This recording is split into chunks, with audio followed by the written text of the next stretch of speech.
نفس کے خلاف جہاد کے ساتھ دو اور جہاد بھی ہیں جو کرنے پڑتے ہیں۔ نمبر ایک، شیطان لعین اور اس کا جو غیر مرئی لشکر ہے اس کے خلاف جہاد۔ یہ ہمارے نفسانی تقاضوں میں پھونکے مارتا ہے، انہیں مشتعل کرتا ہے۔ یہ شیطان ہمیں ورغلاتا ہے، برے راستے کو مزین کر کے دکھاتا ہے۔ یہ شیطان ہمارا دشمن ہے۔ ان شیطان لکم عدو فاتخذوہ عدوا، مثبت انداز میں فرمایا گیا یہ شیطان جو ہے تمہارے لیے دشمن ہے، تم بھی تو اسے اپنا دشمن سمجھو، تم تو اسے دوست بنائے بیٹھے ہو۔ چنانچہ یہ شکوے کا انداز بھی سورہ کہف میں آ گیا ہے، افتتخذونہ وذریتہ اولیاء من دونی وہم لکم عدو بئس للظالمین بدلا۔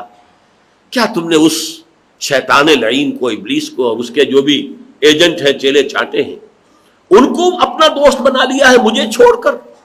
تو ظالموں کے لیے جو ہے بدل، یہ بہت ہی برا بدل ہے جو انہیں حاصل ہوا ہے۔ میری دوستی، میری ولایت کو چھوڑ کر انہوں نے شیطان کے ساتھ دوستی کاٹی۔ تو شیطان کے خلاف جنگ، اور شیطان وہ ہے، ایک طرف قرآن مجید کہتا ہے انہ یراکم ہو وقبیلہ من حیث لا ترونہم، وہ تو تم پر وہاں سے حملہ آور ہوتا ہے، نہ صرف وہ بلکہ وہ جو غیر مرئی ایک اور جن ہر انسان کے ساتھ لگا دیا گیا، قبیلہ، حدیث میں آیا ہے ہر انسان کے ساتھ ایک شیطان لگا دیا گیا ہے۔ یہ وہی غیر مرئی جنات میں سے جو شیطان ہے، ہر انسان کے ساتھ ایک شیطان ہے۔ تو انہ یراکم ہو وقبیلہ من حیث لا ترونہم، وہ تو تمہیں وہاں سے تاکتے ہیں، وہاں سے حملہ آور ہوتے ہیں، نہ صرف وہ شیطان لعین ابلیس بلکہ یہ کہ اس کا جو لاؤ لشکر ہے اور اس کے جو ایجنٹ تمہارے ساتھ لگا دیے گئے ہیں، جہاں سے وہ تم پر حملہ آور ہوتے ہیں، جہاں سے تم انہیں نہیں دیکھتے۔ اور ایک اور حدیث میں آیا ان الشیطان یجری من الانسان مجری الدم، شیطان تو انسان کے وجود میں سرایت کر جاتا ہے جیسے کہ خون گردش کرتا ہے۔ اب اس کی دونوں توجیحات ممکن ہیں۔ ایک تو یہ کہ یہ شیاطین جو ہے جنات ہیں، جنات کا مادہ جو ہے وہ نار ہے، نار ایک لطیف شے ہے، اور جنات کو اپنی شکلیں بدلنے کا بھی اختیار حاصل ہے، جیسے ملائکہ بھی شکلیں اختیار کرتے ہیں، انسانی صورت میں بھی آ جاتے ہیں، جنات بھی آ سکتے ہیں، حیوانات کی شکل میں بھی آ سکتے ہیں۔ یہ بھی ہو سکتا ہے کہ وہ واقعتاً اپنی اس لطافت جو ان کا مادہ تخلیق ہے، اس کی لطافت کی وجہ سے انسان میں سرایت ہی کر جاتے ہیں۔ اور یہ بھی ہو سکتا ہے کہ اگر انہوں نے ہمارے نفس کو مشتعل کر دیا تو نفس تو پورے وجود کو جو کنٹرول کر رہا ہے، ہمارے سارے اعصاب، ہمارے سارا جو ہے وجود جو ہے جسمانی، وہ اس نفس کے تابع ہے، لہذا وہ اگر اس نے اس کو مشتعل کر دیا تو گویا کہ وہ پورے ہمارے وجود میں سرایت کر گیا ہے، واللہ عالم۔ تیسرا جہاد، کوئی معاشرہ اگر بگڑ گیا ہے، اس کے رجحانات غلط ہو گئے تو اس کا ایک دباؤ ہوتا ہے جو انسان کو اسی غلط رخ کی طرف لے جانا چاہتا ہے۔ ہر شخص کو ذاتی طور پر بھی اس کا تجربہ ہوگا، کوئی موب کسی ایک رخ پر جا رہا ہو تو اس رخ پر چلنا بہت آسان ہوتا ہے، لیکن اس کے خلاف چلنا، اس کے لیے بڑی مشقت کی ضرورت ہے، محنت کی ضرورت ہے۔ یہ بھی ہو سکتا ہے کہ آپ بڑا زور لگا کر دو چار قدم ایک طرف جائے اور پھر کوئی ریلا آئے اس موب کا، اس ہجوم کا، اور وہ آپ کو دھکیل کر پھر 10 قدم پیچھے لے جائے۔ اب ایک معاشرہ جو ہے اس کا رخ بے حیائی کی طرف ہے، معاشرہ جو ہے وہ اللہ کی بغاوت کی طرف چل رہا ہے، اور سب رواں دواں ہیں، اور سب خوش و خرم ہیں، مگن ہیں، مسرور ہیں، اور وہ اس رخ کے اوپر بڑھتے چلے جا رہے ہیں۔ اس میں کسی شخص کا اللہ کی طرف رخ کر کے بڑھنا اور چلنا، انی وجہت وجہی للذی فطر السماوات والارض حنیفا، آسان کام نہیں۔ اس معاشرے کے خلاف اسے جد و جہد کرنی پڑے گی۔ اس میں ہو سکتا ہے کہ سب سے پہلے اپنے گھر والوں کے ساتھ یہ جہاد کرنا پڑے۔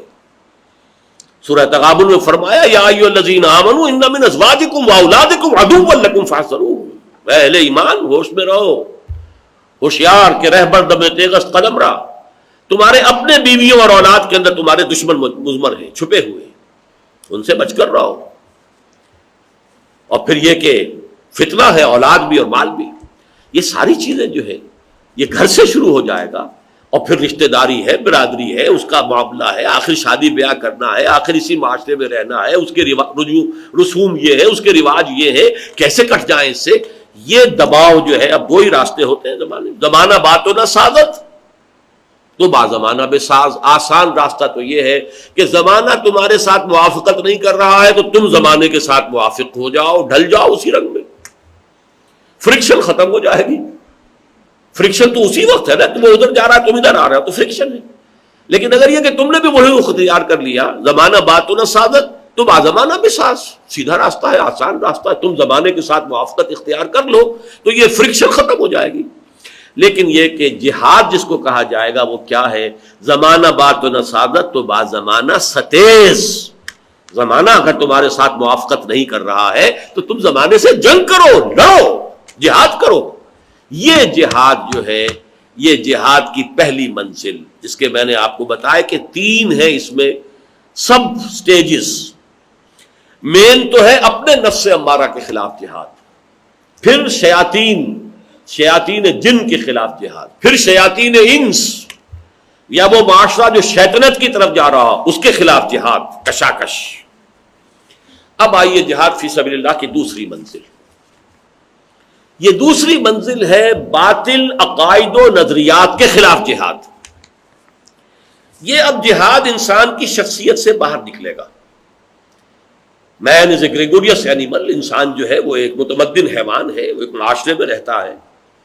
اب آپ کے اندر ایک نظریہ پختہ ہو گیا، اللہ پر، آخرت پر یقین پختہ ہو گیا، آپ نے اپنے آپ کو شریعت کے احکام کے اوپر کاربند کر لیا۔ اب یہاں سے بات آگے نکلے گی بالکل فطری طریقے پر۔ اگر اندر کا یہ جہاد آپ نے یہ مرحلہ طے کر لیا تو ممکن نہیں ہے کہ یہ خارج میں نہ نکلے، ممکن نہیں۔ اگر یہ نہیں نکل رہا ہے تو اس کا مطلب ہے اندر کا یہ فساد ہے، اندر کھوکھلا ہے، اندر جو ہے وہ کہنے کو کچھ چیزیں ہیں حقیقت میں نہیں ہے۔ اگر آگ نظر آ رہی ہے اور آپ اس کے سامنے بیٹھے ہیں اور وہ تپش آپ کو نہیں آئی تو آپ سمجھیں کہ آگ نہیں ہے، یہ تو کچھ اور شکل ہے، آگ کسی صورت بنا دی گئی ہے۔ جیسے آج کل کچھ الیکٹرک ہیٹرز ہوتے ہیں، ان کے ساتھ وہ دہتے ہوئے انگارے نظر آتے ہیں، وہ دہتے ہوئے انگارے نہیں ہوتے، وہ ہیٹ تو کہیں اور سے آ رہی ہوتی۔ اس طریقے سے یوں سمجھیے کہ اندر سے انسانی شخصیت کے اندر سے اب اس کا اپنے ماحول میں سرایت کرنا، نمبر 1 یہ قانون طبعی کے تحت لازم ہے۔ بھٹی میں سے حرارت کا برآمد ہونا لازم ہے۔ اگر آپ کے اندر ایمان کی بھٹی جو ہے دہک گئی ہے وہ نکلے گا آپ سے۔ نمبر 2 یہ انسان کی مروت اور شرافت کا تقاضا ہے، جیسے کہ حضور نے فرمایا لا یؤمن احدکم حتی یحب لاخیہ ما یحب لنفسہ، تم میں سے کوئی شخص مومن نہیں ہو سکتا جب تک کہ اپنے بھائی کے لیے بھی وہی بات پسند نہ کرے جو اپنے لیے پسند کرتا ہے۔ اپنے بھائی ہیں، اعزاء و اقارب ہیں، اپنی قوم ہے، اپنا قبیلہ ہے، پھر یہ کہ پوری نوع انسانی ہے۔ جو حق اللہ نے تمہیں عطا فرمایا، جو ایمان کی نعمت جو ہے تمہیں عطا فرمائی، اب اس کو بانٹو، شیئر کرو لوگوں کے ساتھ۔ یہ تمہاری شرافت کا، مروت کا تقاضا ہے۔ اور نمبر 3 یہ غیرت کا تقاضا ہے۔ آپ نے ایک شے کو حق سمجھا، اس کے خلاف باطل جو ہے وہ پھریرے لہرا رہا ہے، اس کا غلبہ ہے، تو حق کی غیرت کا تقاضا یہ ہے کہ اب آپ جو ہے اس کے خلاف جہاد کریں، اور یہ کہ اس کے لیے دعوت کا آغاز کریں۔ وہ پہلی منزل ہو جائے گی، اس لیے کہ اس جہاد نظریاتی سطح کے اوپر جہاد کا اب یہ پہلا مرحلہ ہے، دعوت و تبلیغ۔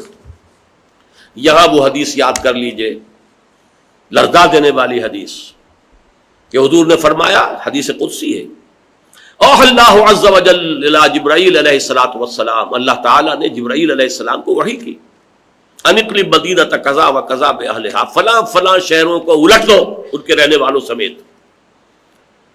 قال فقال، حضور فرماتے ہیں اس پر حضرت جبرائیل نے عرض کیا، ان فیہا عبدک فلان لم یعصک طرفۃ عین، اے اللہ اس میں تو تیرا فلاں بندہ بھی ہے جس نے کبھی پلک جھپکنے جتنی دیر بھی کسی معصیت میں بسر نہیں کی۔ اس کی نیکی کا، اس کے زہد کا، اس کے تقوی کا آپ اندازہ کی۔ گواہی دینے والا کوئی کرائے کا وکیل نہیں ہے، کوئی کرائے کا دنیا میں جو گواہ ہوتا ہے وہ نہیں ہے، بلکہ یہ کہ یہ تو جبرائیل ہے۔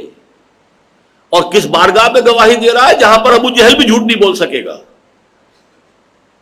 ان فیہا عبدک فلانا لم یعصک طرفۃ عین، فلاں بندہ بھی ہے جس نے پلک جھپکنا، یہ ہمارا محاورہ ہے، اور نگاہ کا ادھر سے ادھر ہو جانا طرفۃ عین یہ عربی محاورہ ہے، مفہوم ایک ہی ہے، اتنی دیر بھی معصیت میں بسر نہیں کی۔ قال فقال، حضور نے فرمایا کہ اس پر اللہ تعالیٰ نے حکم دیا، اقلبھا علیہ وعلیہم، الٹو اس بستی کو، پہلے اس پر پھر دوسروں پر۔ فإن وجہہ لم یتمعر فی ساعۃ قط، اس لیے کہ اس کا چہرہ، اس کے چہرے کا رنگ میری غیرت میں کبھی متغیر نہیں ہوا۔ آپ کو کوئی ماں کی گالی دے، اول تو یہ کہ آپ اسے جانے نہیں دیں گے، اگر آپ کے جسم میں کوئی جان ہے، فرض کیجئے نہیں ہے، آپ کمزور ہیں، تو بھی کم سے کم یہ ہوگا کہ آپ کے پورے چہرے کا خون جو ہے، پورے جسم کا خون آپ کے چہرے پر آ جائے گا، تب تما اٹھے گا آپ کا چہرہ۔ غیرت کی وجہ سے اللہ کے احکام ٹوٹ رہے ہوں، شریعت کی دھجیاں بکھر رہی ہوں، باطل ڈنکا بجا رہا ہو، طاغوت کا بول بالا ہو، اور بندہ مومن لگا ہوا ہو تو فقط اللہ اللہ اللہ اور مست رکھو ذکر و فکر صبح گاہی میں اسے، اور پختہ تر کر دو مزاج خانقاہی میں اسے، تو اس سے بڑھ کر اور کوئی مجرم نہیں۔ دوسرے لوگ تو غافل تھے، انہیں اللہ سے کوئی تعلق نہیں تھا، کوئی تعارف نہیں ہوا، کوئی حق ان پر منکشف نہیں ہوا۔ یہ شخص عبادت گزار، طاعت گزار، یہ زاہد اور عابد، اس کے اندر یہ بے غیرتی اللہ کے لیے۔ اقلبها علیہ وعلیہم فإن وجہہ لم یتمعر فی ساعۃ قط، کبھی ایسا نہیں ہوا کہ اس کا چہرہ، اس کا رنگ متغیر ہو چکا ہو میری غیرت۔